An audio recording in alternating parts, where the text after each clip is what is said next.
गावाकडे दिवाळीचे blog shoot तर केले, पण अपलोड करायचा मुहूर्त आज आला. तर आम्ही सासू-सुनांनी मिळून छान रांगोळी काढली, सकाळचा चहा घेतला आणि जेवण बनवायच्या तयारीला लागलो.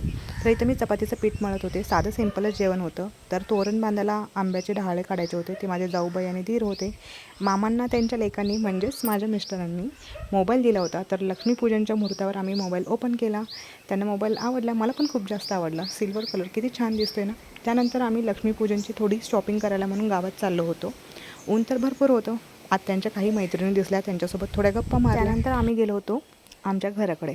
आमचं घर बघू शकता तुम्ही. हे घर पाडायचं आहे आणि इथं आपल्याला नवीन घर बांधायचं आहे लवकरच. तर ते बघायचं होतं. काही आठवणी आपल्याला ताज्या करायच्या होत्या. हेच होतं जे पाठीमागे बसून मी भांडी वगैरे घासायचे, मिस करेन मी. त्यानंतर घरी आलो, छान रेडी वगैरे झाले, पूजा केली छान.